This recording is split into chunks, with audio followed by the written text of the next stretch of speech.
안녕하십니까. HAO 의원 김희 원장입니다. 탈모 고민 요즘 많은 분들이 하고 계시죠. 이것이 현대인들만의 문제일까요? 사실 탈모는 수천 전부터 사람들에게 큰 고민이었습니다. 오늘은 과거 사람들이 탈모를 어떻게 극복하고 어떤 방법을 썼는지에 대해서 한번 알아보겠습니다. 고대 이집트부터 중세 유럽까지 참 기발하고 황당한 방법들이 많았는데요. 보시면서 이 사람들이 이렇게까지 했다고 하고 웃으실 겁니다. 끝까지 시청 부탁드리겠습니다. 먼저 고대 이집트로 가보겠습니다. 고대 이집트 사람들은 미라로 유명한데요. 사실 그들은 양파즙을 머리에 바르면 머리카락이 다시 난다고 믿었어요. 양파가 두피, 혈액순환에 좋다고 생각한 겁니다. 지금 생각하면 웃길 수 있겠지만 사실 요즘도 두피 건강에 혈액순환이 중요하다는 건 다들 아시고 있습니다. 근데 이집트 사람들은 여기에서 멈추지 않았습니다. 악어 지방에 고양이 배설물로 섞어서 머리에 바르기도 했고요. 그걸 바르면 머리카락이 난다고 믿었죠. 여러분, 머리에 그거를 바르고 일상생활을 생활한다고 생각해 보시면 아마 현대인들이라면 상상도 못할 일이죠. 자, 이번엔 고대 그리스와 로마로 가보겠습니다.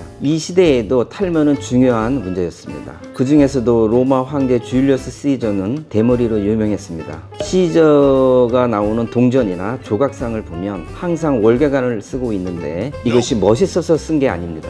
탈모를 가르기 위한 하나의 방편으로 월계관을 이용했습니다. 시저가 탈모 때문에 고민이 많았다고 합니다. 그래서 로마 의사들은 그에게 닭의 배설물과 포도주를 섞은 치료제를 추천했다고 합니다. 지금 생각하면 정말 황당한 방법이겠습니다. 하지만 사실 사람들은 이걸 믿었고 시저도 이거를 시도했을 가능성이 큽니다. 그 시대에는 다른 선택지가 없었다고 보겠습니다. 중세 유럽으로 넘어가면 탈모 치료법이 더 기이해집니다. 당시 사람들은 탈모를 신의 벌로 여기기도 했어요. 그래서 성수를 두피에 뿌리면 머리카락이 다시 자란다고 믿었습니다. 지금 보면 미신 같은 이야기인데 그때는 이게 굉장한 치료법이었다고 합니다. 그리고 중세 유럽에는 탈모 치료법으로 동물의 지방이나 피를 많이 사용했다고 합니다. 예를 들어 돼지 지방과 붉은 포도주를 섞어서 두피에 바르면 머리카락이 다시 자란다고 믿었습니다. 지금 생각하면 정말 말도 안 되는 방법이지만 그 당시 사람들은 이것이 진짜 효과가 있다고 생각했으니 계속 시도했다고 보겠습니다.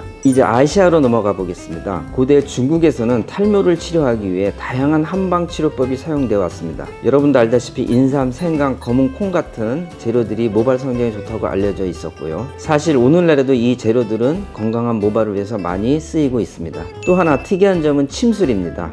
침을 통해 두피 혈액선을 촉진하고 신체의 에너지를 조절해서 머리카락이 자라도록 한다는 이론이 있었습니다. 지금도 일부 한방병원에서는 탈모 치료를 위해 침을 사용하기도 합니다. 그러니까 자연치료법의 뿌리는 수천 년 전부터 이어져 왔다고 볼 수 있겠습니다.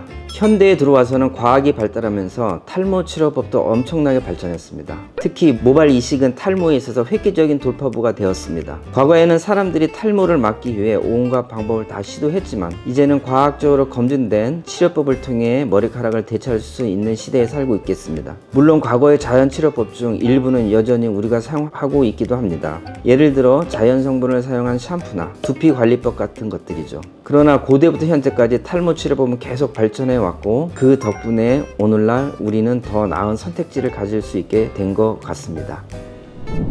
오늘 탈모 치료의 역사적인 여정을 함께 살펴봤습니다. 악어지방, 성수, 침술까지 옛날 사람들은 정말 다양한 방법으로 탈모를 극복하려고 시도해 왔습니다. 물론 지금은 과학 덕분에 더 효율적이고 더 안전한 검증된 방법들이 나왔습니다. 탈모로 고민하고 계신 분들, 이 영상을 보시면서 과거와 지금을 비교해 보시면 지금 시대에 우리가 얼마나 좋은 선택지를 가지고 있는지 느끼셨을 겁니다. 오늘 이 이야기가 재미있었다면 구독과 좋아요 부탁드리고 다음에 더 흥미로운 이야기로 찾아뵙겠습니다. HAO 의원 김희 원장이었습니다.